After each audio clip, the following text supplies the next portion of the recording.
Hello and welcome to what's in this week's Oban Times with me, Finn Nixon. And me, Kathy Griffiths. As always, we have lots of interesting news and photographs for you this week in our newspaper and at www.obantimes.co.uk. And remember that here at the Oban Times, we also always love to hear your stories and see your photographs. You can call us on 01 631 568 000, email editor@obantimes.co.uk, or drop us a message on Facebook, Instagram, or Twitter. So, what stories do we have this week, Kathy?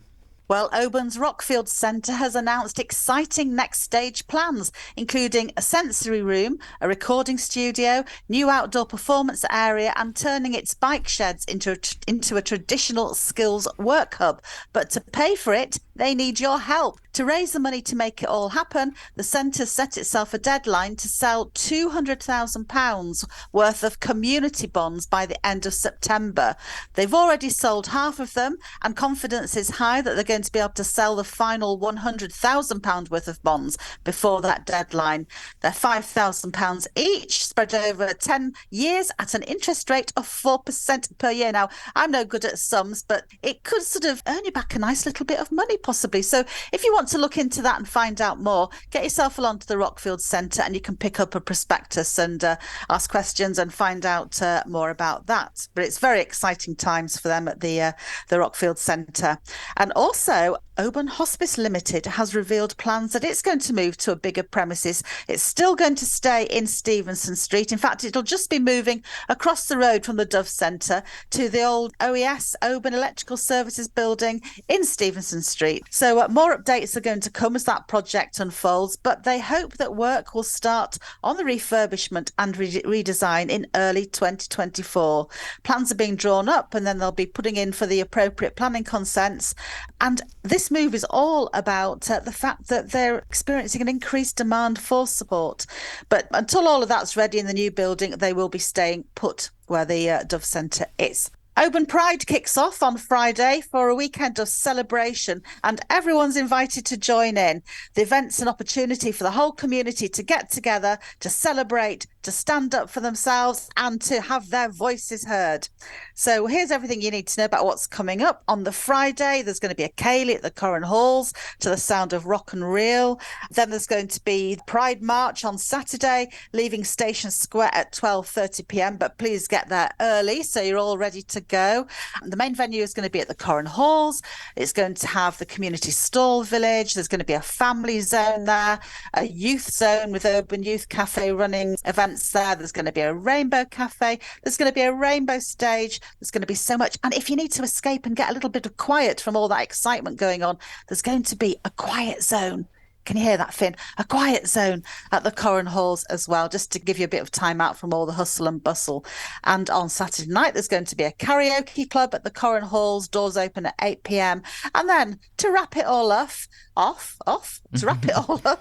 there's going to be a special brunch at Marky Dan's from noon with entertainment on the Sunday. So loads happening. Now, in other news, we've been hearing that a new hydropower plant could generate 700 jobs with a 1.5 gigawatt pumped storage plant planned between Lochaw and Inverary, and that's being proposed by Intelligent Land Investments. We've also heard from Peninsula businesses who've been impacted by the ongoing Corran ferry crisis. Pick up an Oban Times to hear from the often severely affected businesses, with one describing the situation as beyond crisis point. Over to you, Finn. Thank you, Kathy. And the Connell Bridge also celebrated its 120th anniversary last week, with the crucial crossing across Loch Etive officially opened on the 21st of August 1903. We've been having a look through our archives to see what we could find on the bridge's history. Elsewhere, the Scottish Government's Transport Minister met with Mull residents recently as the Calmac ferry crisis eases. However, Islanders told Fiona Hislop that the reputational damage caused by cancellations and a botched new ticketing system has had a major impact on Mull and Iona businesses. Last Thursday, I also attended a rather wet but well-attended Oban Games at Mossfield, where the unpredictable weather failed to dampen the spirits of the spectators in attendance. You can read about all the action in this week's newspaper, with all the piping, dancing, heavies and athletics results available on our website. The next day, Oban High School held their annual games, with better weather and a fantastic turnout, especially in the girls' heavies, which saw a record number of entries this year. We have all the details on that. In the sport, we have a full preview of the 51st edition of the Beaton's Building Supplies Mull Rally, which will see a weekend of road rally racing coming to the Isle of Mull from the 13th of October. We also have our usual detailed shinty roundup, with Oban Camanachd involved in a thriller at Lovett and Fort William taking their turn to enjoy some cup success. You can read about that Strathdown Cup win for Fort William in the Lochaber Times.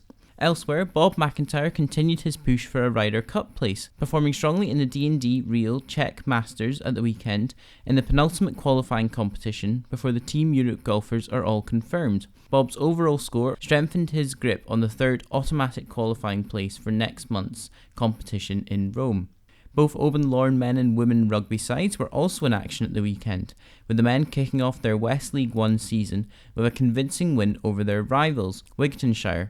The ladies were beaten narrowly at Glencrusen, but scored some well-worked tries, and you can read about how they got on and about the under-16s and under-18s latest matches on our website. In the football, Oban Saints shared the points in their matchup with Arfurley in the SPAFA Premier Division, with a much improved performance against last year's league champions, and a fundraising weekend at Glencrusen Golf Course raised around £2,300 for two Oban charities, with the Glencrusen Boffey weekend and incorporated Davy Laird Memorial Cup proving a roaring success. Well done to everyone involved. You can read all the stories we have mentioned today and more at www.obantimes.co.uk or by picking up a newspaper in local shops and petrol stations. And don't forget, if you have a story, get in touch. You can call us on 01 631 568 000, email editor@obantimes.co.uk or message us on one of our social media platforms. That's it from us this week though, so it's goodbye from me, Finn Nixon. And goodbye from me, Kathy Griffiths. Bye. Bye. Hey, hey, hey, hey.